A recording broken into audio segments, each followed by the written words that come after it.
संगत टीवी देख रहे दर्शकों का बहुत बहुत स्वागत। अज के शो में मेरे नाल सीनियर पत्रकार जसपाल सिंह सिद्धू हैं। तो अज का दिन बहुत वड्डा दिन है। इस दिन 6वें गुरु हरगोबिंद जी का प्रकाश उत्सव है। तो इस दिन जिहड़े आ बंदा सिंह बहादुर उन्हां दी शहादत हुई सी। तो इस दिन ही भारत दे विच 25 जून नूं रात नूं एमरजेंसी लगी सी।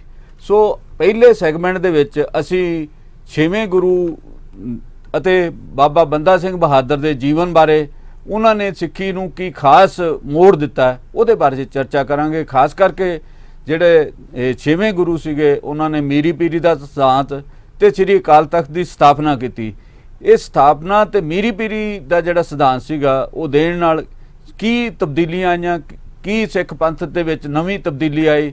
तो इस दे नाल ही बाबा बंदा सिंह बहादुर ने जिहड़ियां लड़ाइयां लड़ियां जित्तां हासिल कीतियां वो अपने थां ते है। जिहड़ा उन्होंने जमीन हाल वाकां नूं दित्ती उहदा की इंपैक्ट पिया साडे देश की सियासत उत्ते, इन्हां मुद्दिआं दे उपर गलबात करांगे। तो पहला असीं गल करदे हां 6वें गुरु हरगोबिंद जी बारे। तो जसपाल जी तुसीं 6वें गुरु बारे जिहड़े है ना साडे दर्शकां नाल गलबात सांझे करो, अपने विचार सांझे करो कि जिहड़े दोने सिद्धांत जिहड़े आ वो 6वें गुरु ने दिते, इहदे नाल की तब्दीली की आई सिक्खी दे विच, इहदे बारे सर गलबात करो। तुसी देखो जी, सब तो पहली गल तो सानू देखना चाहिए हिस्टरी दे विच एक बहुत वड्डी डिवेलपमेंट हुई जिहड़ी सिख गुरुआं जां सिख जिहड़ी मूवमेंट चली गुरुआं ने शुरू की गुरु नानक तो, उहदे विच जिहड़ा एक मोड़ आया ते उहदे विच एक कोई सिफती तब्दीली आई। वो 5वें पातशाह गुरु अर्जन देव जी शहीदी नाल आई। शहीदी दे पिछों ये समझ लिया गया भी हुण इस किस्म की जिहड़ी शांति वाला प्रोसैस है वो चल नहीं सकता। हुण सानू ये थोड़ा जिहा अगे ले जाना पऊगा, इसनूं थोड़ा जिहा इस किस्म का राज शक्ति नाल जोड़ना पऊगा। तो इस करके जदों 6वें पातशाह हरगोबिंद गद्दी ते बैठे, बड़ी छोटी उम्र च गद्दी च बैठे, उन्होंने दो वड्डे कारनामे कीते। अज उन्हां दा प्रकाश दिवस है। तो उन्होंने दो वड्डे कारनामे मीरी पीरी दी किरपाना पहनिया। फिर उन्होंने उस वेले का जिहड़ा दरबार दिल्ली दरबार सी उन्होंने चैलेंज करन लई उहदे बराबर दा दरबार दे बराबर दा एक अकाल तख्त की सिरजना की। उत्थे उस वेले का जिहड़ा मौके दे मुगल साम्राज्यां वेले मुगल दरबार वेले ये हुंदा सी भी जिहड़ा खास किस्म का उन्हां दा फरमान हुंदा सी भी इस तो वध तुसी इस तो उच्चा थड़ा बना के बैठ नहीं सकते 2.5-3 फुट जा हजे दियां वक्खे व्याख्या। जिहड़ा नवां सिस्टम मीरी पीरी दा सिद्धांत जिहड़ा स्थापित किया गया, कहंदे इहदे संकेत जिहड़े आ 5वें गुरु जी गुरु अर्जन देव जी ने दे दिते सी। कोई है इस किस्म दी और संकेत? तुसीं ये कह दो भी उन्होंने सिख धर्म की एक पूरी इस किस्म की गुरु ग्रंथ साहब की स्थापना करती सी। गुरु अर्जन देव जी की महानता इसे गल च है भी उन्होंने सारे देश का जिहड़ी एक खास करके मोनोथीइज्म है, एक परमात्मा च विश्वास रखने वाली गलबात सी, मूर्ति पूजा दे उल्ट सी। वो जिहड़ा साडे एक उस किस्म की धार्मिक साडे एक धिर चलदी सी, वो सारी धिर दे जिहड़े चंगे वड्डे संत सी, गुरु पीर सी, सारे उन्हां नूं इकट्ठे करके उन्हां दी गुरबाणी दा संकलन कीता ते स्थापना कीती गुरु ग्रंथ साहब दी। तो ये सब तो वड्डा काम उन्होंने किया, स्थापना करके बिल्कुल ओहदा तुसीं मुੱਢ शुरू कर दिता भी असीं इस आ काम करने जा रहे हैं। फलसफे लैवल ते भी बड़ा शुरू किया। इस करके बहुत वड्डी नींह तो इन्होंने ही रखी सारी गल दी। फिर इसे करके जो लाहौर दे विच गुरु अर्जन देव जी की शहीदी हुई, उस शहादत तो पिछों ये महसूस होया भी हुण काम चलेगा नहीं, इस किस्म की सानू हुण आर्मड ते इस लैवल ते मिलिटैरिटी लैवल ते भी सानू कुछ करना पवेगा। तो इस करके गुरु हरगोबिंद ने फिर मीरी पीरी दियां तलवारां वो आप पहनियां। तो फिर सब तो वड्डा जिहड़ा खास करके दिल्ली दरबार दे उस दे पैरल दा समानांतर जिहड़े इत्थे एक राज सत्ता दा एक संबोलिकली राज सत्ता दा जिहड़ा अकाल तख्त खड़ा किया, वो बराबर खड़ा करके अकाल तख्त दे उत्ते गुरु साहब आप उहदे उत्ते विराजमान होए ਤੇ ਉਸ ਦੀ ਕੰਸਟਰਕਸ਼ਨ ਵੀ ਜਿਹੜੀ ਥੜੇ ਦੀ ਕੀਤੀ, ਜਿੰਨੀ ਥੜੇ ਦੇ ਵਾਇਲੇਸ਼ਨ ਕਰਕੇ ਜਿਹੜਾ ਕਹਿ ਕੇ ਵੀ ਅਸੀਂ ਤੁਹਾਨੂੰ ਚੈਲੰਜ ਕਰਦੇ ਹਾਂ ਦਿੱਲੀ ਦਰਬਾਰ ਨੂੰ, ਤੇ ਉਸ ਵੇਲੇ ਉਹ ਥੜਾ ਬਣਾ ਕੇ ਉੱਤੇ ਉਹਨਾਂ ਨੇ ਬਿਰਾਜਮਾਨ ਹੋਏ। ਇਹ ਤੇ ਦੋਨੋਂ ਮੀਰੀ ਪੀਰੀ ਦੀਆਂ ਤਲਵਾਰਾਂ ਪਹਿਨ ਕੇ ਬਿਰਾਜਮਾਨ ਹੋਏ। ਇਹ ਇੱਕ ਬਹੁਤ ਵੱਡਾ ਕਨਸੈਪਟ ਸੀ। ਇਹ ਬਾਦਸ਼ਾਹੀ ਦਾ ਕਨਸੈਪਟ ਨਹੀਂ, ਇਹ ਪਾਤਸ਼ਾਹੀ ਦਾ ਕਨਸੈਪਟ। ਮੇਰਾ ਖਿਆਲ ਜਸਪਾਲ ਜੀ ਇਹਦੇ ਨਾਲ ਹੀ ਜਿਹੜਾ ਉਸ ਵੇਲੇ ਮੁਗਲ ਸਾਮਰਾਜ ਨੂੰ ਚੈਲੰਜ ਕਰਨ ਲਈ, ਚੁਣੌਤੀ ਦੇਣ ਲਈ ਬਕਾਇਦਾ ਕਲਗੀ ਵੀ ਲਾਉਣੀ ਸ਼ੁਰੂ ਕੀਤੀ। ਕਲਗੀ ਲਾਈ ਹੈ, ਠੀਕ ਹੈ, ਬਿਲਕੁਲ ਕਲਗੀ ਲਾਈ। ਬਿਲਕੁਲ ਸਾਰੇ ਜਿਹੜੇ ਰਾਜ ਸੱਤਾ ਦੇ ਜਿਹੜੇ ਸਿੰਬਲ ਸੀਗੇ, ਕਲਗੀ ਲਾਉਣੀ, ਛਤਰ ਰੱਖਣਾ, ਸਾਰਾ ਉਹ ਸਾਰਾ ਕੁਝ ਕਿਹਾ। ਇਸ ਦੇ ਨਾਲ ਇਸ ਕਰਕੇ ਦੂਜੀ ਵੀ ਹੈ, ਦੂਜੀ ਤੁਸੀਂ ਇਹਦੇ ਨਾਲ ਹੋਰ ਵੇਖੋ ਵੀ ਆਪਦੇ ਜਿਹੜੇ ਫਾਲੋਅਰ ਸੀ, ਜਿਹੜੇ ਸ਼ਰਧਾਲੂ ਸੀ, ਗੁਰੂ ਸਾਹਿਬ ਨੇ ਕਿਹਾ ਘੋੜੇ ਲਿਆਓ, ਹਥਿਆਰ ਲੈ ਕੇ ਆਓ। ਅਕਾਲ ਤਖਤ ਤੇ ਘੋੜੇ ਤੇ ਹਥਿਆਰਾਂ ਦੀ ਮੰਗ ਕੀਤੀ ਬਕਾਇਦਾ ਲੈਵਲ ਤੇ ਆਏ ਵੀ ਉੱਥੇ ਘੋੜੇ ਤੇ ਹਥਿਆਰ ਸਰ ਵਗੈਰਾ। ਉਸ ਮੌਕੇ ਦਾ ਜਿਹੜਾ ਇੱਕ ਮਿਲਟਰੀ ਆਪਰੇਟਸ ਸੀ ਉਹ ਸਾਰਾ ਖੜਾ ਕੀਤਾ, ਤੇ ਇਸ ਕਰਕੇ ਉਹਨਾਂ ਨੇ ਲੜਾਈਆਂ ਵੀ ਲੜੀਆਂ। ਜਿਹੜਾ ਇਸੇ ਕਰਕੇ ਜਿਹੜਾ ਦਰਬਾਰ ਸਾਹਿਬ ਅੰਮ੍ਰਿਤਸਰ ਹੈ ਉਹ ਹਰਮੰਦਰ ਸਾਹਿਬ ਨਹੀਂ ਕਿਹਾ ਜਾਂਦਾ। ਹਰਮੰਦਰ ਸਾਹਿਬ ਤਾਂ ਜਾਣ ਬੁੱਝ ਕੇ ਕਈ ਵਾਰੀ ਕਿਹਾ ਜਾਂਦਾ ਕਿਉਂਕਿ ਉਸ ਨੂੰ ਮੰਦਰ ਨਾਲ ਜੋੜ ਲਿਆ ਜਾਵੇ, ਹਰੀ ਮੰਦਰ ਨਾਲ ਜੋੜ ਲਿਆ ਜਾਵੇ, ਇੱਕ ਧਾਰਮਿਕ ਸਥਾਨ ਰੱਖਿਆ ਜਾਵੇ। ਇਹੀ ਬਲੂ ਸਟਾਰ ਵੇਲੇ ਵੀ ਇਹੀ, ਜਦੋਂ ਦਰਬਾਰ ਸਾਹਿਬ ਤੇ ਉੱਤੇ ਫੌਜ ਨੇ ਹਮਲਾ ਕੀਤਾ ਉਦੋਂ ਵੀ ਇਹੀ ਗਲਤਫਹਿਮੀ ਤੇ ਮੁਗਾਲਤਾ ਸੀ ਦਿੱਲੀ ਸਰਕਾਰ ਨੂੰ, ਜਾਂ ਜਾਣਬੁੱਝ ਕੇ ਕਰ ਰਹੇ ਸੀ ਵੀ ਜਿਹੜਾ ਹਰੀ ਮੰਦਰ ਹੈ ਅਸੀਂ ਉਹਦੇ ਤੇ ਗੋਲੀ ਨਹੀਂ ਲੱਗਣ ਦੇਵਾਂਗੇ, ਅਕਾਲ ਤਖਤ ਤੋਂ ਅਸੀਂ ਡੇਗਾਂਗੇ ਕਿਉਂਕਿ ਉੱਥੇ ਦੂਜੇ ਆ ਬੈਠੇ ਆ ਸਾਰੇ ਬੰਦੇ। ਤੇ ਅਕਾਲ ਤਖਤ ਜਿਹੜਾ ਸੀ ਉਹ ਬਕਾਇਦਾ ਇੰਟੈਗਰਲ ਜੁੜਿਆ ਹੋਇਆ ਪਾਰਟ ਹੈ, ਹਿੱਸਾ ਹੈ ਇਹਦੇ ਨਾਲ ਹਰਮੰਦਰ ਸਾਹਿਬ ਨਾਲ। ਹਰਮੰਦਰ ਸਾਹਿਬ ਕੋਈ ਕੱਲਾ ਪੂਜਾ, ਇਸੇ ਕਰਕੇ ਦਰਬਾਰ ਸਾਹਿਬ ਹੈ ਜਿਹੜਾ ਕੱਲਾ ਪੂਜਾ ਸਥਾਨ ਨਹੀਂ, ਉਹ ਸਪਿਰਚੁਅਲ ਦੇ ਨਾਲ ਉਹ ਦੁਨਿਆਵੀ ਵੀ ਹੈ, ਉਹ ਟੈਂਪੋਰਲ ਵੀ ਹੈ। ਦੋਨੋਂ ਸਪਿਰਚੁਅਲ ਤੇ ਟੈਂਪੋਰਲ ਦੋਨੋਂ ਅਥਾਰਟੀਆਂ, ਦੁਨਿਆਵੀ ਤੇ ਧਾਰਮਿਕ ਦੋਨੋਂ ਅਥਾਰਟੀਆਂ ਨੂੰ ਦਰਬਾਰ ਸਾਹਿਬ ਸਿੰਬੋਲਾਈਜ਼ ਕਰਦਾ। ਅੰਮ੍ਰਿਤਸਰ ਉਹਦਾ ਪ੍ਰਤੀਕ ਹੈ, ਇਸੇ ਕਰਕੇ ਦਿੱਲੀ ਦਰਬਾਰ ਦੇ ਪੈਰਲਲ ਹੈ। ਉਹ ਇਹ ਕਰਕੇ ਇੱਥੋਂ ਤੱਕ ਵੀ ਨਹੀਂ ਹੋਇਆ ਵੀ ਇਹ ਦੋ ਜਿਹੜੇ ਮੀਰੀ ਪੀਰੀ ਦੇ, ਇਸ ਕਰਕੇ ਦੋ ਉਹਨਾਂ ਨੇ ਨਿਸ਼ਾਨ ਸਾਹਿਬ ਵੀ ਖੜੇ ਕੀਤੇ। ਨਿਸ਼ਾਨ ਸਾਹਿਬ ਤੁਸੀਂ ਦੇਖੋਗੇ ਦਰਬਾਰ ਸਾਹਿਬ ਜਾ ਕੇ, ਦੋਨੋਂ ਨਿਸ਼ਾਨ ਸਾਹਿਬਾਂ ਨੂੰ ਆਪਸ ਵਿੱਚ ਦੀ ਲਿੰਕ ਕੀਤਾ ਵਾ, ਜੋੜਿਆ ਵਾ ਵਿਚਾਲੇ ਵੀ ਇਹ ਇੰਟੈਗਰਲ ਪਾਰਟ ਹੈ ਮੀਰੀ ਤੇ ਪੀਰੀ। ਇਸੇ ਕਰਕੇ ਸਿੱਖਾਂ ਵਿੱਚ ਜਿਹੜਾ ਧਰਮ ਤੇ ਸਿਆਸਤ ਦੋਨੋਂ ਇਕੱਠੀਆਂ, ਤੇ ਇਸ ਕਰਕੇ ਇਹਦਾ ਜਿਹੜਾ ਸ਼ੁਰੂਆਤ ਕਰਨਾ। ਪਰ ਇੱਥੇ ਥੋੜਾ ਜਿਹਾ ਲੋਕਾਂ ਨੂੰ ਫਰਕ ਬਹੁਤ ਲੱਗਦਾ ਕਈ ਗੱਲਾਂ ਦਾ। ਗੁਰੂ ਸਾਹਿਬ ਬਾਰੇ ਇਹ ਕਿਹਾ ਜਾਂਦਾ ਵੀ ਉਹ ਜੀ ਜਿਵੇਂ ਬਾਦਸ਼ਾਹੀ ਤਾਕਤ ਲੈਣੀ ਸੀਗੀ, ਬਾਦਸ਼ਾਹੀ ਤਾਕਤ ਨਹੀਂ ਸੀ ਲੈਣੀ, ਉਹ ਇੱਕ ਪਾਤਸ਼ਾਹੀ ਹੈ। ਪਾਤਸ਼ਾਹੀ ਦਾ ਜਿਹੜਾ ਕਨਸੈਪਟ ਹੈ ਉਹ ਅੱਜ ਦੀ ਬੈਸਟ ਕਿਸਮ ਦੀ ਜਿਹੜੀ ਰਿਪਬਲਿਕ ਹੈ ਉਸ ਦਾ ਕਨਸੈਪਟ ਹੈ ਵੀ ਅਸੀਂ ਕਿਸੇ ਰਾਜੇ ਦੇ ਅਧੀਨ ਨਹੀਂ, ਅਸੀਂ ਕਿਸੇ ਇੱਕ ਵਿਅਕਤੀ ਦੇ ਅਧੀਨ ਨਹੀਂ, ਅਸੀਂ ਕਿਸੇ ਸਟੇਟ ਦੇ ਅਧੀਨ ਨਹੀਂ, ਅਸੀਂ ਸਟੇਟਲੈਸ ਜਿਹੜੀ ਵਿਵਸਥਾ ਹੈਗੀ ਹੈ, ਜਿਸ ਤਰੀਕੇ ਨਾਲ ਕਮਿਊਨਿਜ਼ਮ ਦੀ ਅਖੀਰਲੀ ਸਟੇਜ ਹੈ, ਉਸ ਵਿਵਸਥਾ ਦੇ ਮੁਤਾਬਕ ਅਸੀਂ ਸਾਡਾ ਜਿਹੜਾ ਇੱਕ ਅਸੀਂ ਬਹੁਤ ਦੁਨੀਆ ਦੀ ਵੱਡੀ ਤਾਕਤ ਹੈ ਜਿਹੜੀ ਅਸੀਂ ਪ੍ਰਮਾਤਮਾ ਮੰਨਦੇ ਆ, ਵਾਹਿਗੁਰੂ ਮੰਨਦੇ ਆ, ਰੱਬ ਮੰਨਦੇ ਆ, ਖੁਦਾ ਨੂੰ ਕਹਿੰਦੇ ਆ, ਉਹਦੇ ਅਸੀਂ ਥੱਲੇ ਆ। ਵਿਚਕਾਰ ਸਾਡੇ ਕੋਈ ਵਿਚੋਲਾ ਨਹੀਂ ਰਾਜ ਕਰਨ ਵਾਲਾ। ਦੂਜੇ ਬੰਦੇ ਜੇ ਰਾਜ ਕਰਨ ਦੇ ਲਾਇਕ ਹੋਣਗੇ ਤਾਂ ਤਖਤ ਤੇ ਬੈਠ ਸਕਣਗੇ, ਤੇ ਨਹੀਂ ਨਾ ਬੈਠਣਗੇ, ਨਹੀਂ ਅਸੀਂ ਉਹਨਾਂ ਦੇ ਵਿਰੁੱਧ ਖੜੇ ਹੋਵਾਂਗੇ। ਇਸ ਕਰਕੇ ਜਿਹੜਾ ਖੁਦਮੁਖਤਿਆਰੀ ਹੈ ਸਿੱਖ ਦੀ, ਜਿਹੜਾ ਅਕਾਲ ਤਖਤ ਦਾ ਅਕਾਲ ਤਖਤ ਹੈ, ਉਸ ਪ੍ਰਤੀਕ ਇਸੇ ਚੀਜ਼ ਦਾ ਵੀ ਬੰਦਾ ਦਿੱਲੀ ਦਰਬਾਰ ਦਾ ਗੁਲਾਮ ਨਹੀਂ, ਦਿੱਲੀ ਦਰਬਾਰ ਦੀ ਕਿਸੇ ਵੀ ਕਿਸਮ ਦੀ ਸਲੇਵਰੀ ਜਾਂ ਕਿਸੇ ਕਿਸਮ ਦੀ ਉਹਨਾਂ ਦੀ ਉਹ ਛੱਟ ਨਹੀਂ ਮੰਨਣੀ। ਉਹ ਇਹਦੇ ਉੱਤੇ ਪ੍ਰਮਾਤਮਾ ਨੂੰ ਜਵਾਬ ਦੇ ਹੈ, ਵਿਚਾਲੇ ਕੋਈ ਗੱਲਬਾਤ ਨਹੀਂ। ਇਸੇ ਕਰਕੇ ਜਿਹੜਾ ਪਾਤਸ਼ਾਹੀ ਦਾ ਕਨਸੈਪਟ ਹੈ ਉਹ ਬਹੁਤ ਵੱਡਾ ਕਨਸੈਪਟ ਹੈ।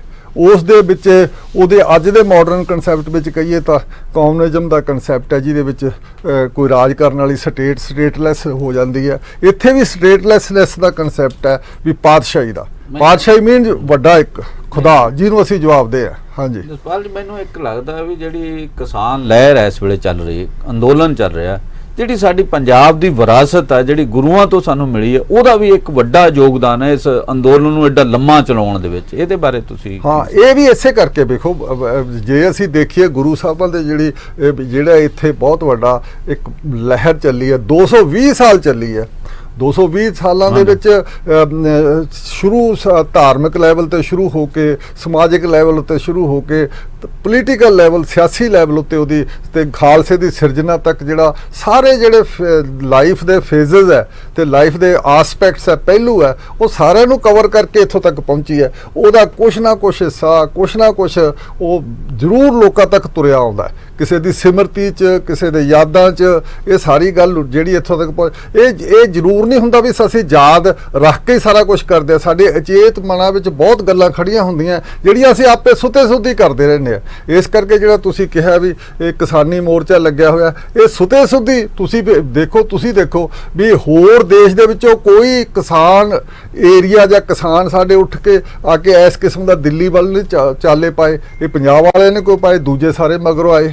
ਇਹ ਅਸੀਂ ਐਂ ਨਹੀਂ ਕਹਿੰਦੇ ਵੀ ਅਸੀਂ ਇਹਨਾਂ ਦੀ ਅਗਵਾਈ ਕਰਕੇ ਬਹੁਤ ਵੱਡਾ, ਇਹ ਸਾਡੀ ਜਿਹੜੀ ਖਾਸ ਕਿਸਮ ਦੀ ਗੁਰੂਆਂ ਦੀ ਵਿਰਾਸਤ ਹੈ, ਛੇਵੇਂ ਪਾਤਸ਼ਾਹ ਦੀ ਵਿਰਾਸਤ ਹੈ, ਤੇ ਉਦੋਂ ਪਿੱਛੋਂ ਦੂਜੇ ਗੁਰੂਆਂ ਦੀ ਵਿਰਾਸਤ ਹੈ। ਉਹ ਵਿਰਾਸਤ ਸਾਡੇ ਅਚੇਤ ਮਨ 'ਚ ਖੜੀ ਹੈ। ਸਾਨੂੰ ਨਹੀਂ ਪਤਾ ਲੱਗਦਾ, ਸਾਥੋਂ ਕਈ ਐਕਟ ਇਹੋ ਜਿਹੇ ਕਾਰਨਾਮੇ ਕਾਰਵਾਈਆਂ ਕਰਵਾ ਦਿੰਦੇ ਆ। ਸਿੰਘ ਸਾਹਿਬ, ਇੱਕ ਹੋਰ ਮਸਲਾ ਹੈ ਵੀ ਜਦੋਂ 6ਵੇਂ ਗੁਰੂ ਨੂੰ ਕੈਦ ਕਰ ਲਿਆ ਗਿਆ, ਗਵਾਲੀਅਰ ਦੇ ਕਿਲੇ 'ਚ ਰੱਖਿਆ ਗਿਆ, ਤਾਂ ਉਹ ਇਕੱਲੇ ਨਹੀਂ ਉੱਥੋਂ ਬਾਹਰ ਰਿਹਾ ਹੋ ਕੇ ਆ ਗਏ ਤੇ ਉਹਨਾਂ ਨੇ 52 ਪਹਾੜੀ ਰਾਜਿਆਂ ਨੂੰ ਰਿਹਾ ਕਰਾਇਆ। ਮਤਲਬ ਇਹ ਕੀ ਸੀਗਾ, ਮਤਲਬ ਵੀ ਸਾਰਿਆਂ ਨੂੰ ਬਰਾਬਰ ਦਾ ਮੇਰਾ ਖਿਆਲ ਇਹਦਾ ਬਿਲਕੁਲ ਸਪਸ਼ਟ ਹੈ। ਜੇ ਇਹ ਸਾਰੀ ਗੱਲਬਾਤ ਨੂੰ ਤੁਸੀਂ ਇੱਕ ਰਾਗੀਆਂ, ਢਾਡੀਆਂ ਤੇ ਹੋਰ ਸਾਰੇ ਧਾਰਮਿਕ ਪੁਰਾਣੇ ਟ੍ਰੈਡੀਸ਼ਨ ਦੇ ਵਿੱਚ ਦੇਖੋਗੇ, ਤੁਹਾਨੂੰ ਗੱਲ ਦੀ ਸਮਝ ਨਹੀਂ ਪੈਣੀ। ਗੱਲ ਇਸ ਕਿਸਮ ਦੀ ਹੈ ਜਿਹੜੀ ਅਸੀਂ ਹਿਸਟੋਰੀਕਲ ਐਸਪੈਕਟਸ ਦੇਖਦੇ ਹਾਂ ਵੀ ਦੂਜੇ ਰਾਜਿਆਂ ਦੇ ਪਿੱਛੇ ਪਬਲਿਕ ਸਪੋਰਟ ਨਹੀਂ ਹੁੰਦੀ ਸੀ। ਦੂਜੇ ਰਾਜੇ ਹੁੰਦੇ ਸੀ, ਰਾਜ ਕਰਨ ਵਾਲੇ ਹੁੰਦੇ ਸੀ, ਤੇ ਉਹਨਾਂ ਨੇ ਜ਼ੁਲਮ ਵੀ ਕੀਤੇ ਹੁੰਦੇ ਸੀਗੇ। ਲੋਕ ਉਹਨਾਂ ਪਿੱਛੇ ਕਿੱਥੇ ਤੁਰਦੇ ਸੀਗੇ? ਹੋਰ ਰਾਜਾ ਬੈਠ ਜਾਂਦਾ, ਇੱਕ ਰਾਜਾ ਲੈ ਗਿਆ ਤਾਂ ਉਹਦੇ ਪਿੱਛੇ ਦੂਜਾ ਬੈਠ ਜਾਂਦਾ ਸੀਗਾ। ਗੁਰੂ ਸਾਹਿਬ ਦਾ ਜਿਹੜਾ ਇੱਕ ਉਸ ਰੂਪ ਵਿੱਚ ਜਾ ਕੇ ਕਿਲੇ ਵਿੱਚ ਕੈਦ ਹੋਣਾ, ਤੇ ਇਹਨਾਂ ਦੇ ਪਿੱਛੇ ਸਪੋਰਟ ਬਹੁਤ ਸੀ, ਮਾਸ ਸਪੋਰਟ ਸੀ। ਇਸੇ ਤਰੀਕੇ ਨਾਲ ਗਵਾਲੀਅਰ ਨੂੰ, ਜਿਸ ਤਰੀਕੇ ਨਾਲ ਹੁਣ ਦਿੱਲੀ ਦੇ ਇਸ ਮੋਰਚੇ ਤੇ ਕਿਸਾਨ ਅੰਦੋਲਨ 'ਚ ਇੱਥੋਂ ਲੋਕ ਜਾ ਰਹੇ ਹੈ, ਲਗਾਤਾਰ ਜਾ ਰਹੇ ਆ, ਇੱਥੋਂ ਪ੍ਰੈਸ਼ਰ ਪਾ ਰਹੇ ਆ, ਉੱਥੇ ਲਗਾਤਾਰ ਪਿੱਛੇ ਜਾ ਰਿਹਾ। 7 ਮਹੀਨੇ ਹੋ ਗਏ। ਇਵੇਂ ਗੁਰੂ ਸਾਹਿਬ ਗਵਾਲੀਅਰ ਦੇ ਆਲੇ ਦੁਆਲੇ ਲੋਕਾਂ ਦਾ ਤਾਂਤਾ ਵੱਜਿਆ ਰਹਿੰਦਾ ਸੀ ਉਹਨਾਂ ਦਿਨਾਂ ਦੇ ਵਿੱਚ। ਪੰਜਾਬ 'ਚੋਂ ਜਾ ਕੇ ਸ਼ਰਧਾਲੂਆਂ ਦਾ ਦੂਰੋਂ ਪੰਜਾਬ 'ਚੋਂ ਆਉਂਦੇ, ਕਾਬਲ ਤੱਕ ਦੇ ਬੰਦਿਆਂ ਦੀ ਤਾਂ ਹਿਸਟਰੀ 'ਚ ਹੈ ਵੀ ਉੱਥੇ ਚੱਲੇ ਗਵਾਲੀਅਰ ਤੱਕ ਗਏ। ਤੇ ਇਸ ਕਰਕੇ ਜਦੋਂ ਇੰਨਾ ਪ੍ਰੈਸ਼ਰ ਪਿਆ, ਉਸ ਵੇਲੇ ਦੀਆਂ ਹਕੂਮਤਾਂ ਨੂੰ ਵੀ ਪਤਾ ਲੱਗਦਾ ਸੀ ਪ੍ਰੈਸ਼ਰ ਬਹੁਤ ਜ਼ਿਆਦਾ ਆ। ਉਸ ਪ੍ਰੈਸ਼ਰ ਵਿੱਚ ਗੁਰੂ ਸਾਹਿਬ ਨੂੰ ਛੱਡਿਆ। ਦੂਜੇ ਰਾਜਿਆਂ ਦੇ 52 ਦੇ ਪਿੱਛੇ ਉਹਨਾਂ ਨੂੰ ਪਤਾ ਵੀ ਸਾਡੇ ਪਿੱਛੇ ਤਾਂ ਕੋਈ ਆਇਆ ਹੀ ਨਹੀਂ, ਸਾਡੇ ਦੇ ਪਿੱਛੇ ਤਾਂ ਕਈ ਸ਼ੁਕਰ ਹੁੰਦਾ ਵੀ ਆਹ ਰਾਜਾ ਗਿਆ, ਤੇ ਦੂਜੇ ਜਿਹੜੇ ਕਲੇਮੈਂਟ ਹੁੰਦੇ, ਦਾਅਵੇਦਾਰ ਹੁੰਦੇ, ਉਹ ਤੁਰਤ ਬੈਠ ਜਾਂਦੇ ਵੀ ਚੰਗਾ ਇਹਨੂੰ ਨਿਕਲ ਗਿਆ ਪਾਸੇ। ਇਸ ਕਰਕੇ ਗੁਰੂ ਸਾਹਿਬ ਨੇ, ਉਹਨਾਂ ਨੇ ਫਿਰ ਮਿੰਨਤਾਂ ਤਰਲੇ ਕੀਤੇ ਵੀ ਤੁਹਾਡੇ ਪਿੱਛੇ ਤਾਂ ਇੰਨਾ ਪ੍ਰੈਸ਼ਰ ਹੈ। ਪ੍ਰੈਸ਼ਰ ਵੀ ਬੜੇ ਪੀਸਫੁਲ ਤਰੀਕੇ ਨਾਲ ਪਾਇਆ। ਹੁਣ ਪਤਾ ਲੱਗੇ ਜਿਵੇਂ ਕਿਸਾਨਾਂ ਨੂੰ ਕਹਿੰਦੇ ਜੀ, ਕਈ ਇੱਥੇ ਸਾਡੇ ਤੱਤੇ ਜਿਹੜੇ ਐਲੀਮੈਂਟ ਹੈ, ਗਰਮ ਐਲੀਮੈਂਟ ਹੈ, ਕਿਸਾਨ ਕਰਦੇ ਨਹੀਂ ਜੀ ਬੈਠੇ। ਉਦੋਂ ਵੀ ਕਈ ਮਹੀਨੇ ਇੱਥੇ ਆਲੇ ਦੁਆਲੇ ਗਵਾਲੀਅਰ ਦੇ ਕਿਲੇ ਦੇ ਘੇਰਾ ਕੱਤੀ ਰੱਖਿਆ, ਘੇਰਾ ਵਲੀ ਰੱਖਿਆ, ਬੈਠੇ ਰਹੇ ਲੋਕ, ਧਰਨੇ ਦਿੱਤੇ ਆ। ਐਨੇ ਮੋਬਿਲਾਈਜੇਸ਼ਨ ਨਹੀਂ ਹੁੰਦੀ। ਤੇ ਇਸ ਕਰਕੇ ਐ ਨਹੀਂ ਹੋਇਆ ਵੀ ਕਿਲੇ ਦੀ ਕੰਧ ਨਾਲ ਜਾ ਕੇ ਉਹਨਾਂ ਨੇ ਕੋਈ ਜਾ ਕੇ ਅਟੈਕ ਕਰਤਾ ਸੀ, ਪ੍ਰੈਸ਼ਰ ਪਾਇਆ ਸੀ। ਇਹ ਹੁਣ ਪ੍ਰੈਸ਼ਰ ਹੀ ਬਣ ਰਿਹਾ। ਫਿਰ ਉਹਨਾਂ ਨੂੰ ਪਤਾ ਵੀ ਸਾਡੇ ਪਿੱਛੇ ਤਾਂ ਕੋਈ ਰਾਜਾ ਨਹੀਂ ਆਇਆ, ਨਹੀਂ 52 ਰਾਜੇ। ਉਹ ਫਿਰ ਕਹਿੰਦੇ ਸਾਨੂੰ ਲੈ ਕੇ ਜਾਓ। ਫਿਰ ਇਹ ਸ਼ਰਤ ਰੱਖੀ ਗਈ, ਸ਼ਰਤ ਲੈ ਕੇ ਬੰਦਾ ਗਵਾਲੀਅਰ ਦੇ ਵਿੱਚੋਂ ਖਾਸ ਬੰਦਾ ਦਾ ਗੁਰੂ ਸਾਹਿਬ ਦੇ ਵੱਲੋਂ ਜਿਹੜਾ ਆਇਆ ਸੀ ਏਲਚੀ, ਉਹ ਫਿਰ ਦਰਾਜੇ ਜਹਾਂਗੀਰ ਕੋਲੇ ਗਿਆ। ਜਹਾਂਗੀਰ ਨੇ ਫਿਰ ਕਿਹਾ ਚੰਗਾ ਫਿਰ ਤੁਸੀਂ ਕੋਈ ਤਰੀਕਾ ਕੱਢੋ। ਤਰੀਕੇ ਅੱਜ ਵੀ ਐਂ ਕੱਢ ਲਏ ਜਾਂਦੇ ਆ, ਜਿਵੇਂ ਹੁਣ ਕਹੇ ਜਾਂਦੇ ਵੀ ਬੀਜੇਪੀ ਦੇ ਬੰਦੇ ਕਹੀ ਜਾਂਦੇ ਅਸੀਂ ਕਾਨੂੰਨ ਵਾਪਸ ਕਰੋ ਜੀ, ਉਹਨਾਂ ਤੋਂ ਕਹਾਇਆ ਜਾਂਦਾ, ਉਹਨਾਂ ਤੋਂ ਉਦੋਂ ਹੀ ਕਹਾਇਆ ਗਿਆ ਜੀ ਵਾਪਸ ਇਹਨਾਂ ਨੂੰ ਛੱਡਿਆ ਜਾਵੇ, ਜਿੰਨੇ ਕਿ ਲੈ ਜਾ ਸਕਦੇ ਲੈ ਜਾਓ। ਫਿਰ ਇਹ ਤਰੀਕਾ ਕੱਢਿਆ ਗਿਆ ਵੀ ਉਹ ਚੋਲਾ ਬਣਾਇਆ ਗਿਆ 52 ਕਲੀਆਂ ਵਾਲਾ, ਤੇ ਉਹ ਕਲੀਆਂ ਇੱਕ ਫੜ ਕੇ ਬੰਦਾ ਆਇਆ। ਤੇ ਉਹ ਸਾਰੀਆਂ ਗੱਲਾਂ ਬੇਸਿਕਲੀ ਤੱਤ ਰੂਪ 'ਚ ਅੱਜ ਵੀ ਉਸੇ ਤਰੀਕੇ ਨਾਲ ਖੜੀਆਂ। ਫਿਰ ਗੁਰੂ ਸਾਹਿਬ ਬਾਹਰ ਆਏ, ਉਹਨਾਂ ਨਾਲ ਫਿਰ ਉਹ 52 ਰਾਜੇ ਬਾਹਰ ਆਏ, ਤੇ ਨਹੀਂ ਉਹਨਾਂ ਦਾ ਕੋਈ ਪੁੱਛਗਿੱਛ ਵਾਲਾ ਬੰਦਾ ਨਹੀਂ ਸੀ। ਇਹ ਲੱਗਦਾ ਵੀ ਗੁਰੂ ਸਾਹਿਬ ਦੀ ਮਾਸ ਮੂਵਮੈਂਟ ਸੀ, ਲੋਕ ਪਿੱਛੇ ਸੀ, ਸਰਦਾਲੂ ਸੀ, ਵੱਡੀ ਗਿਣਤੀ ਸੀ, ਪਬਲਿਕ ਪ੍ਰੈਸ਼ਰ ਸੀ, ਲੋਕਾਂ ਦਾ ਪ੍ਰੈਸ਼ਰ ਸੀ। ਉਹ ਲੋਕਾਂ ਦੇ ਗੁਰੂ ਸੀ, ਉਹ ਰਾਜੇ ਨਹੀਂ ਸੀ ਉਸ ਕਿਸਮ ਦੇ ਜਿਹੜੇ ਦੂਜੇ ਰਾਜੇ ਸੀ। ਹਾਂਜੀ। 6ਵੇਂ ਗੁਰੂ ਤੋਂ ਬਾਅਦ ਅਸੀਂ ਗੱਲ ਕਰਦੇ ਹਾਂ ਬਾਬਾ ਬੰਦਾ ਸਿੰਘ ਬਹਾਦਰ ਦਾ ਸ਼ਹੀਦੀ ਦਿਵਸ ਹੈ। ਉਹਨਾਂ ਨੇ ਕੁਰਬਾਨੀ ਜਿਹੜੀ ਮੁਗਲਾਂ ਦੇ ਰਾਜ ਸਮੇਂ ਦਿੱਤੀ ਗਈ ਸੀ, ਉਹਨਾਂ ਨੂੰ ਦਿੱਲੀ ਦੇ ਵਿੱਚ ਸ਼ਹੀਦ ਕੀਤਾ ਗਿਆ। ਬਹੁਤ ਤਸੀਹੇ ਦਿੱਤੇ ਗਏ, ਮਤਲਬ ਉਹ ਤਸੀਹੇ ਕਹੇ ਸੀ, ਸਹਿ ਸੀ, ਮਤਲਬ ਉਹਨਾਂ ਦੇ ਬੇਟੇ ਦੇ ਸਾਹਮਣੇ ਉਦੋਂ ਬੇਟੇ ਨੂੰ ਮਾਰਨਾ, ਮਤਲਬ ਬੁਰੀ ਤਰ੍ਹਾਂ ਮਾਰਨਾ, ਮਤਲਬ ਕਈ ਗੱਲਾਂ ਇਹੋ ਜਿਹੀਆਂ ਜਿਹੜੀਆਂ ਸੁਣੀਆਂ ਨਹੀਂ ਜਾ ਸਕਦੀਆਂ, ਨਾ ਹੀ ਕੀਤੀਆਂ ਜਾ ਸਕਦੀਆਂ। ਉਹਨਾਂ ਨੇ ਵੀ ਇੱਕ ਅਮਿੱਟ ਛਾਪ ਛੱਡੀ ਆ। ਬਾਕੀ ਜੰਗਾਂ ਤਾਂ ਉਹਨਾਂ ਜਿੱਤੀਆਂ, ਕਈ ਜੰਗਾਂ ਜਿੱਤੀਆਂ, ਮਤਲਬ ਜਿਹਦੇ 'ਚ ਇਹ ਸਮਾਣੇ ਦੀ ਫਤਿਹ, ਜਿਹੜਾ ਸਰਹੰਦ ਦੀਆਂ ਜੰਗਾਂ ਜਾਂ ਹੋਰ ਕੁਝ ਜੰਗਾਂ ਮਸ਼ਹੂਰ ਨੇ। ਜਿਹੜੀ ਸਰਹੰਦ ਦੀ ਇੱਟ ਨਾਲ ਇੱਟ ਖੜਕਾਉਣੀ ਉਹ ਆਪਣੀ ਥਾਂ ਤੇ। ਜਿਹੜਾ ਇਹਦਾ ਹਿਸਟੋਰੀਕਲ ਪਰਸਪੈਕਟਿਵ ਹੈ, ਜਿਹੜੀ ਜ਼ਮੀਨ ਹਲਵਾਕਾਂ ਨੂੰ ਦੇਣੀ ਹੈ, ਮਜਾਰਿਆਂ ਨੂੰ ਜ਼ਮੀਨ ਦੇ ਕੇ ਇੱਕ ਨਵਾਂ ਜਿਹੜਾ ਪ੍ਰਬੰਧ ਬਣਾਉਣਾ ਹੈ, ਜਿਹੜਾ ਕਿ ਮਤਲਬ ਕਿਹਾ ਜਾਂਦਾ ਵੀ ਕਮਿਊਨਿਸਟਾਂ ਨੇ ਅੱਗੇ ਕੀਤਾ ਸੀ ਵੀ ਉਹ ਵੀ ਕਮਿਊਨ ਬਣਾਉਣਾ। ਮੈਨੂੰ ਲੱਗਦਾ ਉਸ ਦੀ ਸ਼ੁਰੂਆਤ ਜਿਹੜੀ ਆ ਬਾਬਾ ਬੰਦਾ ਸਿੰਘ ਬਹਾਦਰ ਨੇ ਬਹੁਤ ਪਹਿਲਾਂ ਕਰ ਦਿੱਤੀ ਸੀਗੀ, ਭਾਵੇਂ ਕਿ ਉਹ ਕੰਮ ਜਿਹੜਾ ਬਹੁਤ ਲੰਮਾ ਨਹੀਂ ਚੱਲਿਆ, ਪਰ ਉਹਨਾਂ ਨੇ ਇਹਦੀ ਸ਼ੁਰੂਆਤ ਕੀਤੀ, ਬੁਨਿਆਦ ਰੱਖੀ। ਇਹਦੇ ਬਾਰੇ ਤੁਸੀਂ ਸਾਡੇ ਜਿਹੜੇ ਦਰਸ਼ਕ ਦੇਖੋ, ਮੈਂ ਬਿਲਕੁਲ ਉਹੀ ਗੱਲ ਕਰਨਾ ਵੀ ਜਿਹੜਾ ਪਾਤਸ਼ਾਹੀ ਦਾ ਕਨਸੈਪਟ ਦੀ ਨੀਂਹ ਛੇਵੇਂ ਪਾਤਸ਼ਾਹ ਨੇ ਅੱਜ ਦੇ ਦਿਨ ਰੱਖੀ ਸੀਗੀ, ਉਸੇ ਦੀ ਇੰਪਲੀਮੈਂਟੇਸ਼ਨ ਉਸੇ ਤੇ ਲਾਗੂ ਕੀਤਾ ਬੰਦਾ ਬਹਾਦਰ ਨੇ। ਉਹਨੂੰ ਮੈਂ ਥੋੜੀ ਜਿਹੀ ਹਿਸਟੋਰੀਕਲ ਪਰਸਪੈਕਟਿਵ ਵਿੱਚ ਗੱਲ ਕਰਕੇ ਆਪਾਂ ਕਰਾਂਗੇ ਵੀ ਇੱਕ 100 ਸਾਲ ਬਾਅਦ 1606 ਦੇ ਵਿੱਚ ਅਕਾਲ ਤਖਤ ਦੀ ਸਿਰਜਣਾ ਕਰਦੇ ਗੁਰੂ ਸਾਹਿਬ, ਤੇ 1607 ਵਿੱਚ ਗੁਰੂ ਗੋਬਿੰਦ ਸਿੰਘ ਜੀ 10ਵੇਂ ਪਾਤਸ਼ਾਹ ਜੋਤੀ ਜੋਤ ਸਮਾਉਂਦੇ ਆ। 8 ਵਿੱਚ ਇਹ ਬਾਬਾ ਬੰਦਾ ਬਹਾਦਰ ਪੰਜਾਬ ਆ ਜਾਂਦਾ ਹੈ। ਪੰਜਾਬ ਆ ਕੇ 8 ਸਾਲ ਪੰਜਾਬ ਦੇ ਵਿੱਚ ਉਹ ਜਦੋਜਹਿਦ ਕਰਦੇ ਆ। 8 ਸਾਲਾਂ ਬਾਅਦ ਗੁਰਦਾਸਪੁਰ ਦੀ ਗੜੀ ਨੰਗਲ ਗੜੀ ਹੈ ਉੱਥੇ ਗੁਰਦਾਸਪੁਰ ਨੰਗਲ ਦੀ ਜਿਹੜੀ ਗੜੀ ਹੈ ਉਹਦੇ ਚੋਂ ਕਈ ਮਹੀਨਿਆਂ ਦੇ ਘੇਰੇ ਬਾਅਦ ਉਹ ਫੜੇ ਜਾਂਦੇ ਆ। ਤੇ ਘੇਰੇ ਵਿੱਚ ਵੀ ਚਲੋ ਆਪਾਂ ਨਹੀਂ ਜਾਂਦੇ ਵੀ ਉੱਥੇ ਕਿਹਦੀ ਗਲਤੀ ਸੀ, ਸਾਰਾ ਕੁਝ ਉਹ ਫੜੇ ਜਾਂਦੇ ਆ। ਇੱਥੋਂ ਉਹਨਾਂ ਨੂੰ 400 ਮੀਲ ਗੱਡਿਆਂ ਤੇ ਲੱਦ ਕੇ ਲਿਜਾਂਦੇ ਆ, ਤੇ ਉੱਥੇ ਸਿਰ ਵੱਡੇ ਵੀ ਕੱਟੇ ਗੱਡਿਆਂ ਦੇ ਆਲੇ ਦੁਆਲੇ ਟੰਗੇ ਹੋਏ ਹੁੰਦੇ ਆ, ਲਟਕਾਏ ਹੁੰਦੇ ਆ, ਤੇ ਇਸੇ ਕਰਕੇ ਸਾਰਾ ਲੈ ਕੇ ਜਾਂਦੇ ਇੱਥੋਂ ਦੀ। ਤੇ ਦਿੱਲੀ ਦੇ ਵਿੱਚ ਫਿਰ ਉਹ ਲਿਜਾ ਕੇ ਉੱਥੇ ਹਮਾਯੂੰ ਮਕਬਰੇ ਦੇ ਕੋਲੇ ਉੱਥੇ ਜਾ ਕੇ ਫਿਰ ਸ਼ਹੀਦੀ ਪਾਈ ਜਾਂਦੀ ਆ। ਤੁਸੀਂ ਇਹ ਦੇਖੋ ਵੀ 740 ਜੇ ਬੰਦੇ ਉੱਥੇ ਸ਼ਹੀਦ ਹੋਏ, ਬੈਚ ਵਿੱਚ ਕੱਢ ਕੇ, ਗਰੁੱਪਾਂ 'ਚ ਕੱਢ ਕੇ, ਤੇ ਕਿਸੇ ਇੱਕ ਨੇ ਈਨ ਨਹੀਂ ਮੰਨੀ। ਤੁਸੀਂ ਇੱਥੇ ਪਹਿਲਾਂ ਸਾਨੂੰ ਇੱਥੇ ਯਾਦ ਰੱਖਣਾ ਚਾਹੀਦਾ ਵੀ ਉਹਨਾਂ ਨੇ ਕੀਤਾ ਕੀ ਹੈ ਵੀ ਉਹਨਾਂ ਦਾ 4 ਸਾਲ ਦਾ ਬਾਜ ਸਿੰਘ ਬੇਟਾ ਸੀਗਾ, ਉਸ ਤੋਂ ਵੀ ਕਲੇਜਾ ਕੱਢ ਕੇ ਉਹਨਾਂ ਦੇ ਮੂੰਹ 'ਚ ਪਾਇਆ ਗਿਆ, ਤੇ ਫਿਰ ਬੰਦੇ ਬਹਾਦਰ ਦੀਆਂ ਅੱਖਾਂ ਕੱਢੀਆਂ ਗਈਆਂ। ਜੋ ਦੁਨੀਆ ਭਰ ਦੇ ਤਸੀਹੇ ਸੋਚ ਸਕਦੇ ਹੋ ਉਹ ਉਹਨਾਂ ਨੂੰ ਦਿੱਤੇ, ਪਰ ਈਨ ਨਹੀਂ ਮੰਨੀ ਉਹਨਾਂ ਨੇ, ਤੇ ਇਸ ਕਰਕੇ ਉਹਨਾਂ ਦੀ ਸ਼ਹੀਦੀ 1716 ਦੇ ਵਿੱਚ ਹੋ ਜਾਂਦੀ ਹੈ 8 ਸਾਲ ਬਾਅਦ। ਅੱਛਾ, ਉਹ ਜਿਹੜਾ 8 ਸਾਲ ਦਾ ਪੀਰੀਅਡ ਹੈ ਉਹਦੇ ਵਿੱਚ ਜਿਹੜਾ ਉਹਨਾਂ ਦਾ ਯੋਗਦਾਨ ਹੈ ਉਹ ਬਹੁਤ ਵੱਡਾ ਯੋਗਦਾਨ ਹੈ। ਉਹ ਉੱਥੋਂ ਗੁਰੂ ਸਾਹਿਬ ਦੇ ਜਿਹੜੇ 5 ਸਿੰਘਾਂ ਨਾਲ ਉਹਨਾਂ ਨੂੰ ਭੇਜਿਆ, ਤੇ ਇੱਥੇ ਆ ਕੇ ਆਪਣੇ ਸਭ ਤੋਂ ਪਹਿਲਾਂ ਨੇੜੇ ਆ ਕੇ ਦਿੱਲੀ ਦੇ, ਉਦੋਂ ਆਹ ਕਮਿਊਨੀਕੇਸ਼ਨ ਤਾਂ ਹੁੰਦੇ ਨਹੀਂ ਸੀਗੇ, ਇੱਥੇ ਆ ਕੇ ਸਰਕਾਰੀ ਖਜ਼ਾਨਾ ਲੁੱਟਿਆ, ਤੇ ਉਦੋਂ ਪਿੱਛੋਂ ਫਿਰ ਆਹ ਸਾਰਾ ਆਪਦਾ ਹਰਿਆਣੇ ਵਿੱਚੋਂ ਉਹਨਾਂ ਨੇ ਸਾਰਾ ਕੰਮ ਸ਼ੁਰੂ ਕੀਤਾ। ਹਜੇ ਉਹਨਾਂ ਦੀਆਂ ਥਾਵਾਂ ਉੱਥੇ ਹੈਗੀਆਂ ਸਾਰਿਆਂ। ਉਦੋਂ ਤਾਂ ਵੱਡਾ ਪੰਜਾਬ ਹੁੰਦਾ ਸੀਗਾ, ਵੱਡਾ ਪੰਜਾਬ, ਹਰਿਆਣਾ ਤਾਂ ਉਦੋਂ ਹੈ ਨਹੀਂ ਸੀ ਐਸ ਸੱਚ। ਅੱਛਾ, ਜਦੋਂ ਗੁਰੂ ਸਾਹਿਬ ਦੇ ਬਾਰੇ ਇੱਕ ਗੱਲ ਦਾ ਫਰਕ ਹੈ ਵੀ ਸਰਹੰਦ ਤੱਕ, ਸੂਬਾ ਸਰਹੰਦ ਤੱਕ ਆ ਕੇ ਉਹਨਾਂ ਨੇ ਸੂਬਾ ਸਰਹੰਦ ਤੋਂ ਲੋਕ ਕਹਿੰਦੇ ਬਦਲਾ ਲਏ, ਪਰ ਬਦਲਾ ਲੈਣ ਤੋਂ ਵੱਡੀ ਗੱਲ ਬਾਤ ਇਹ ਸੀ ਜਿਹੜਾ ਸਾਹਿਬਜ਼ਾਦਿਆਂ ਨੂੰ ਨੀਹਾਂ 'ਚ ਚਿਣਾਇਆ ਸੀ, ਉਸ ਦਾ ਇੱਟ ਨਾਲ ਇੱਟ ਸਰਹੰਦ ਦੀ ਖੜਕਾਈ ਗਈ। ਇਹਦੇ ਵਿੱਚ ਕੋਈ ਸ਼ੱਕ ਵਾਲੀ ਗੱਲ ਨਹੀਂ। 16-17 ਹਜ਼ਾਰ ਬੰਦਾ ਬਹਾਦਰ ਦੀ ਫੌਜ 'ਚ ਸੀ। ਚੱਪੜ ਚਿੜੀ ਦੇ ਮੈਦਾਨ ਦੇ ਵਿੱਚ ਸਾਰਾ ਕੁਝ ਹੋਇਆ। ਅੱਛਾ, ਹੁਣ ਜਿਹੜਾ ਸਵਾਲ ਸਭ ਤੋਂ ਵੱਡਾ ਇਹ ਹੈ ਵੀ ਇਹ ਗੱਲ ਇਹਨੂੰ ਕਿਹਾ ਜਾਂਦਾ ਵੀ ਉਹਨਾਂ ਨੇ ਜ਼ਮੀਨਾਂ ਵੰਡੀਆਂ। ਜ਼ਮੀਨਾਂ ਅਸਲ ਵਿੱਚ ਅਸੀਂ ਅੱਜ ਦੇ ਮਾਡਰਨ ਦੇ ਯੁੱਗ ਵਿੱਚ ਉਹਨੂੰ ਲੈਂਡ ਰਿਫਾਰਮ ਦੇ ਲੈਵਲ ਤੇ ਪੇਸ਼ ਕਰਦੇ ਆ।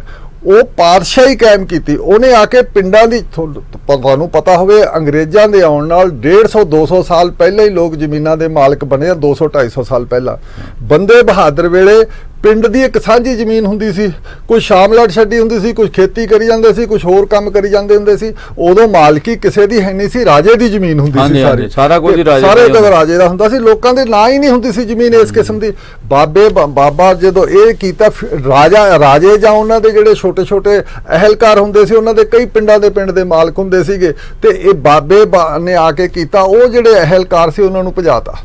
ਉਹਨਾਂ ਤੋਂ ਸਾਰੇ ਪਿੰਡਾਂ ਦੇ ਪਿੰਡ ਆਜ਼ਾਦ ਕਰਤੇ ਵੀ ਹੁਣ ਤੁਸੀਂ ਆਪਦੀ ਖੇਤੀ ਕਰੋ, ਤੇ ਇਸ ਕਿਸਮ ਨਾਲ ਕਿਸੇ ਨੂੰ ਤੁਸੀਂ ਅਹਿਲਕਾਰ ਜਾਂ ਰਾਜੇ ਨੂੰ ਇਸ ਕਿਸਮ ਦੀ ਜ਼ਮੀਨ ਦਾ ਲਗਾਨ ਨਹੀਂ ਦੇਣਾ। ਜਾਂ ਆ ਕੇ ਤੁਹਾਡੀ ਸ਼ੁਰੂ ਹੀ ਬਾਬੇ ਦਾ ਜਿਹੜਾ ਬੰਦਾ ਬਹਾਦਰ ਦੀ ਜਿਹੜੀ ਸਾਰੀ ਮੂਵਮੈਂਟ ਸ਼ੁਰੂ ਇੱਥੇ ਹੋਈ ਪਿੰਡਾਂ ਦੇ ਵਿੱਚ। ਜਦੋਂ ਪਿੰਡ ਕਹਿੰਦੇ ਆ ਕਿ ਨਾ ਕਣਕ ਹਾਲੀ ਕੱਢੀ ਵੀ ਸੀ, ਤੇ ਉਹ ਕਹਿੰਦੇ ਵੀ ਤੁਹਾਨੂੰ ਹੁਣ ਇਹ ਜਦੋਂ ਫਸਲ ਚੱਕਣ ਆਉਣਗੇ ਤੇ ਸਾਨੂੰ ਸੱਦ ਲਿਓ। ਬੰਦੇ ਬਹਾਦਰ ਦੇ 5-7 ਬੰਦੇ ਸੀ ਜਿਹੜੇ ਸੱਦਿਆ ਉਹਨਾਂ ਨੇ ਉਹ ਜਿਹੜੇ ਸਾਰੇ ਆਏ ਸੀਗੇ ਰਾਜਾ ਤੇ ਉਹਦੇ ਸਾਰੇ ਪਿਆਦੇ, ਕੋਈ ਆਇਆ ਸੀ ਅਹਿਲਕਾਰ ਤੇ ਉਹਦੇ ਪਿਆਦੇ ਸਾਰੇ ਮਾਰ ਕੇ ਭਜਾਤੇ।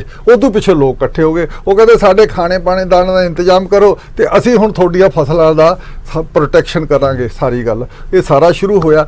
ਬੰਦਾ ਬਹਾਦਰ ਨੇ ਪਿੰਡਾਂ ਦੇ ਪਿੰਡ ਇਸੇ ਕਰਕੇ ਅਸੀਂ ਕਹਿ ਦਈਏ ਲੈਂਡ ਰਿਫਾਰਮ ਹੁੰਦੇ ਤਾਂ ਪਿੰਡ ਦੇ ਖੇਤ ਮਜ਼ਦੂਰ ਨੂੰ ਵੀ ਜ਼ਮੀਨ ਮਿਲ ਜਾਣੀ ਚਾਹੀਦੀ ਸੀ ਉਹਨਾਂ ਦਿਨਾਂ 'ਚ। ਮਾਲਕ ਜੱਟ ਹੀ ਮਾਲਕ ਰਿਹਾ ਜਿਹੜਾ ਖੇਤੀ ਕਰਦਾ ਸੀ। ਇਹਦਾ ਮਤਲਬ ਇਹ ਹੈ ਵੀ ਪਿੰਡ ਐਸਾ ਚ ਆਜ਼ਾਦ ਕਰਾਤਾ, ਲਿਬਰੇਟ ਕਰਾਤਾ, ਉਹਦੀ ਮੁਕਤੀ ਹੋ ਗਈ, ਉਹਨੂੰ ਫਰੀडम ਮਿਲ ਗਈ, ਉਹ ਸਾਰੇ ਅਹਿਲਕਾਰ ਤੋਂ ਤੇ ਰਾਜੇ ਤੋਂ। ਇਹ ਹੋਇਆ ਸਭ ਤੋਂ ਪਹਿਲਾ ਸਵਾਲ। ਇਸ ਕਰਕੇ ਪਾਤਸ਼ਾਹੀ ਸੀ ਜਿਹੜੀ ਉਸ ਮੌਕੇ ਤੇ ਜਿਹੜੀ ਗੁਰੂ ਹਰਗੋਬਿੰਦ ਸਿੰਘ ਨੇ ਪਾਤਸ਼ਾਹੀ ਦੀ ਨੀਂਹ ਰੱਖੀ ਸੀ, ਉਸ ਨੂੰ ਇੰਪਲੀਮੈਂਟ ਕੀਤਾ। ਉਹ ਪਾਤਸ਼ਾਹੀ ਦਾ ਇੰਪਲੀਮੈਂਟ ਸੀ ਤੇ ਇਸੇ ਕਰਕੇ ਰਾਜਾ ਨਹੀਂ ਬਣ ਕੇ ਬੈਠਿਆ। ਪਾਤਸ਼ਾਹੀ ਹੋਣ ਕਰਕੇ ਰਾਜਾ ਖੁਦ ਰਾਜਾ ਬਣ ਕੇ ਨਹੀਂ ਬੈਠਾ ਬੰਦਾ ਬਹਾਦਰ, ਤੇ ਨਾ ਉਹਨੇ ਕਿਸੇ ਦਾ ਰਾਜ ਕਾਇਮ ਕੀਤਾ। ਉਲਟਾ ਉਹ ਸਾਰਾ ਕੀਤਾ ਕਿ ਸਾਰਾ ਜਿੰਨੇ ਏਰੀਏ ਸੀ ਉੱਥੇ ਆਪਣੇ ਜਿਹੜੇ ਬੰਦੇ ਸੀ ਅਹਿਮ ਉਹ ਬੰਦੇ ਸੀ, ਉਹ ਸਾਰੇ ਬੰਦਿਆਂ ਨੂੰ ਬਹਾਤਾ ਕਿਸੇ ਥਾਂ ਤੇ। ਇੱਥੋਂ ਤੱਕ ਹੈ ਵੀ ਉਸਨੇ ਸਰਹੰਦ ਤਾਂ ਇੱਕ ਉਸ ਮੌਕੇ ਦੇ ਦਲਤ ਨੂੰ ਦੇਤਾ ਸੀ। ਹਾਂਜੀ ਹਾਂਜੀ। ਇਸ ਦਲਤ ਨੂੰ ਬਹਾਤਾ ਸੀ ਉੱਥੇ, ਵੀਰ ਸਿੰਘ ਦਲਤ ਸੀ, ਉਸ ਨੂੰ ਬਹਾਤਾ ਸੀ ਉੱਥੇ ਸਾਰਾ ਵੀ ਇਹਦਾ ਤੂੰ ਇੰਚਾਰਜ ਆ ਸਾਰਾ। ਇਸ ਕਰਕੇ ਉਹਦੀ ਰਿਪਬਲਿਕ ਸੀ, ਜਿਹੜੀ ਰਿਪਬਲਿਕ ਦੀ ਕਾਮਨਾ ਜਾਂ ਜਿਸ ਕਿਸਮ ਦੀ ਨੀਂਹ ਗੁਰੂ ਸਾਹਿਬ ਨੇ ਰੱਖੀ ਸੀ ਉਹ ਬੰਦਾ ਬਹਾਦਰ ਨੇ ਕਾਇਮ ਰੱਖੀ। ਬੰਦੇ ਬਹਾਦਰ ਤੋਂ ਮਗਰੋਂ ਵੀ ਦਰਬਾਰਾ ਸਿੰਘ ਤੱਕ ਵੀ ਕਾਇਮ ਰਹੀ, ਇਹ 1724 ਤੱਕ ਕਪੂਰ ਸਿੰਘ ਤੱਕ ਵੀ ਕਾਇਮ ਰਹੀ। ਉਦੋਂ ਪਿੱਛੋਂ ਫਿਰ ਮਿਸਲਾਂ ਬਣ ਗਈਆਂ ਜਿਹਦੇ ਵਿੱਚ ਵਿਅਕਤੀਤਵ ਲੈਵਲ ਦੇ ਕਬਜ਼ੇ ਹੋਣੇ ਸ਼ੁਰੂ ਹੋ ਗਏ ਤੇ ਜਿਹੜੇ ਮਿਸਲਦਾਰ ਇਕੱਠੇ ਹੋ ਗਏ, ਸਾਰੇ ਇਕੱਠੇ ਹੋ ਗਏ। ਉਹਨਾਂ ਮਿਸਲੇਦਾਰਾਂ ਦੀ ਸਿਖਰ ਇਹ ਸੀ, ਉਹ ਮਿਸਲਦਾਰਾਂ ਨੂੰ ਵੀ ਇਕੱਠੇ ਕਰਕੇ ਰਣਜੀਤ ਸਿੰਘ ਰਾਜਾ ਬਣ ਗਿਆ। ਇਹ ਬਾਅਦ ਦੀਆਂ ਡਿਵੈਲਪਮੈਂਟ ਸਾਰੀਆਂ। ਤੇ ਇਸ ਕਰਕੇ ਮੇਰੇ ਮੁਤਾਬਕ ਕੋਈ ਅੱਜ ਦੀ ਮਾਡਰਨ ਸਟੇਟ ਮੁਤਾਬਕ ਲੈਂਡ ਰਿਫਾਰਮ ਨਹੀਂ ਸੀ। ਸਵਾਲ ਤਾਂ ਇੱਕ ਰਾਜੇ ਤੋਂ ਦਿੱਲੀ ਦਰਬਾਰ ਤੋਂ ਛੁਟਕਾਰਾ ਪਾਇਆ ਸੀ, ਦਿੱਲੀ ਦਰਬਾਰ ਤੋਂ ਨਿਜਾਤ ਦਵਾਈ ਸੀ, ਕਿਉਂਕਿ ਸਾਰਾ ਕੁਝ ਆ ਕੇ ਇਹ ਸ਼ੁਰੂ ਹੀ ਇੱਥੋਂ ਹੋਇਆ ਸੀ। ਤੋਂ ਇਕੱਠ ਕੀਤਾ ਗਿਆ ਤੇ ਲੋਕ ਇਕੱਠੇ ਹੋ ਕੇ ਗਰੀਬ ਕਿਸਾਨ ਕਹਿੰਦੇ ਅਸੀਂ ਭੁੱਖੇ ਮਰਦੇ ਆ ਜੀ, ਸਾਡੇ ਕੋਲ ਤਾਂ ਕੁਛ ਹੈ ਨਹੀਂ। ਉਹ ਕਹਿੰਦਾ ਵੀ ਤੁਸੀਂ ਕੀ ਆ, ਕਹਿੰਦੇ ਇੱਥੇ ਫਲਾਣੇ ਥਾਂ ਉੱਤੇ ਇੱਕ ਜੰਗੀਰਦਾਰ ਆ, ਉਹ ਉਹੀ ਸਾਰਾ ਕੁਝ ਲੈ ਜਾਂਦਾ। ਉਹ ਕਹਿੰਦਾ ਵੀ ਉਹ ਤੁਸੀਂ ਕਿੰਨੇ ਹੋ? ਉਹ ਕਹਿੰਦੇ ਅਸੀਂ ਤਾਂ ਇੰਨੇ ਲੱਖਾਂ 'ਚ ਲੋਕ ਆ। ਤੇ ਉਹ ਕਿੰਨੇ ਆਖੇ? ਉਹ ਥੋੜੇ ਜਿਹੇ ਬੰਦੇ ਹੈਗੇ। ਤੇ ਫਿਰ ਤੁਸੀਂ ਮੁਕਾਬਲਾ ਕਿਉਂ ਨਹੀਂ ਕਰ ਸਕਦੇ? ਤੇ ਫਿਰ ਮੁਕਾਬਲੇ ਲਈ ਤਿਆਰ ਕੀਤੇ ਤੇ ਮੁਕਾਬਲਾ ਕੀਤਾ। ਇਸ ਕਰਕੇ ਜਿਹੜੀ ਲਿਬਰੇਸ਼ਨ ਦੀ ਮੂਵਮੈਂਟ ਹੈ, ਪਾਤਸ਼ਾਹੀ ਦੀ ਮੂਵਮੈਂਟ ਹੈ, ਉਹ ਖੜੀ ਕੀਤੀ ਸੀਗੀ ਹਰਗੋਬਿੰਦ ਸਾਹਿਬ ਨੇ। ਉਹਦਾ ਜਿਹੜਾ ਲਾਗੂ ਅਸਲ ਸ਼ਬਦਾਂ 'ਚ ਕੀਤੀ ਇਹ ਬਾਬਾ ਬੰਦਾ ਬਹਾਦਰ ਨੇ। ਇਹ ਜਿਹੜੀਆਂ ਸਿੱਖਿਆਵਾਂ ਜਿਹੜੀਆਂ ਮਿਲਣੀਆਂ ਚਾਹੀਦੀਆਂ ਹੈ, ਅੱਗੇ ਕੰਟੀਨਿਊਟੀ ਕਿਉਂ ਨਹੀਂ ਰਹਿ ਸਕੀ? ਮਤਲਬ ਇੰਟਰਪ੍ਰੀਟੇਸ਼ਨ ਹਿਸਟਰੀ ਦੀ ਬਹੁਤ ਗਲਤ ਹੋਈ ਹੈ। ਧਾਰਮਿਕ ਇੰਟਰਪ੍ਰੀਟੇਸ਼ਨ ਜਿਹੜੀ ਬਹੁਤੀ ਗੁਰਦੁਆਰਿਆਂ 'ਚ ਹੁੰਦੀ ਹੈ ਤੇ ਇਹ ਬਹੁਤ ਗਲਤ ਕਿਸਮ ਦੀ ਇੰਟਰਪ੍ਰੀਟੇਸ਼ਨ ਹੋ ਰਹੀ ਹੈ ਤੇ ਪਹਿਲਾਂ ਤੋਂ ਵੀ ਹੋਈ ਹੈ। ਲੈਫਟ ਨੇ ਉਹਨੂੰ ਐਕਸਟ੍ਰੀਮ ਤੇ ਲੈਂਡ ਰਿਫਾਰਮ ਤੱਕ ਆਪਦੇ ਅੱਜ ਕਰੰਟ ਨਾਲ ਜੋੜ ਕੇ ਕਰਤੀ ਤੇ ਦੂਜੇ ਸਿੱਖ ਸਾਈਡ ਤੋਂ ਸਿੱਖ ਥਿਓਲੋਜਿਸਟ ਜਿਹੜੇ ਉਹਨਾਂ ਨੇ ਤਾਂ ਇਸ ਗੱਲ ਦੀ ਵਿਆਖਿਆ ਹੀ ਨਹੀਂ ਕੀਤੀ। ਹਾਂਜੀ ਹਾਂਜੀ।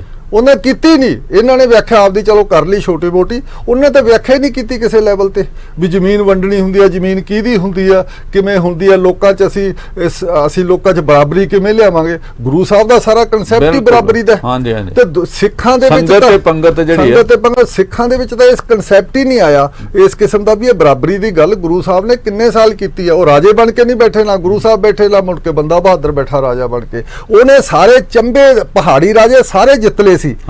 ਉਸ ਨੂੰ ਚੰਬੇ ਦੇ ਰਾਜੇ ਨੇ ਆਪਦੀ ਰਾਜਕੁਮਾਰੀ ਦਾ ਰਿਸ਼ਤਾ ਦਿੱਤਾ। ਡਰਦੇ ਨੇ ਵੀ ਉਹ ਤੋਂ ਥੋੜਾ ਜਿਹਾ ਰੋਕ ਕੇ ਵੀ ਹਾਂ ਰਿਸ਼ਤਾ ਦਿੱਤਾ। ਉਸੇ ਤੋਂ ਬਾਦ ਸਿੰਘ ਪੈਦਾ ਹੋਇਆ ਸੀ ਬੱਚਾ। ਤੇ ਇਸ ਕਰਕੇ ਸਾਰਾ ਕੁਝ ਉਹਦਾ ਇੰਨਾ ਵੱਡਾ ਹੋਣ ਦੇ ਬਜਾਏ ਉਹਨੇ ਇੱਕ ਥਾਂ ਕਿਹਾ ਨਹੀਂ ਮੈਂ ਰਾਜਾ, ਕਿਤੇ ਨਹੀਂ ਕਿਹਾ ਰਾਜਾ ਸਾਰਾ, ਜਾਂ ਕਿਤੇ ਬੈਠ ਕੇ ਰਾਜ ਨਹੀਂ ਕੀਤਾ। ਉਹ ਵੀ ਸਮਝੌਤਾ ਦਿੱਲੀ ਦਰਬਾਰ ਨਾਲ ਬੰਦਾ ਬਹਾਦਰ ਵੀ ਕਰ ਸਕਦਾ ਸੀ ਉੱਥੇ ਰਾਜ ਬਣਾ ਕੇ ਪਹਾੜੀ ਏਰੀਏ 'ਚ। ਇਸ ਕਰਕੇ ਇਸ ਕਨਸੈਪਟ ਨੂੰ ਸਮਝਣ ਦੀ ਲੋੜ ਹੈ। ਇਹ ਪਾਤਸ਼ਾਹੀ ਦਾ ਕਨਸੈਪਟ ਹੈ ਜਿਹੜੀ ਕਿ ਸਾਡਾ ਹਜੇ ਤੱਕ ਨਾ ਸਿੱਖਾਂ ਨੇ ਸਮਝਿਆ, ਬਿਲਕੁਲ ਨਹੀਂ ਸਮਝਿਆ। ਸਿੱਖ ਹਿਸਟੋਰੀਅਨ, ਸਿੱਖ ਜਿਹੜੇ ਫਿਲਾਸਫਰ ਹੈ ਉਹ ਇਸ ਪਾਸੇ ਜਾਂਦੇ ਹੀ ਨਹੀਂ। ਬਹੁਤ ਘਾਟੇ ਦੇ ਤੇ ਲਿਖਿਆ ਗਿਆ ਸਾਰਾ ਕੁਝ ਤੇ ਇਹਨਾਂ ਨੂੰ ਕੰਮ ਕਰਨ ਦੀ ਲੋੜ ਹੈ, ਇਸ ਨੂੰ ਸਹੀ ਪਰਸਪੈਕਟਿਵ ਵਿੱਚ ਲਿਆਉਣ ਦੀ ਲੋੜ ਹੈ। ਜਸਪਾਲ ਜੀ, ਇੱਥੇ ਅਸੀਂ ਲੈਨੇ ਇੱਕ ਛੋਟੀ ਜਿਹੀ ਬ੍ਰੇਕ ਤੋਂ ਬਾਅਦ ਫਿਰ ਮਿਲਦੇ ਹਾਂ।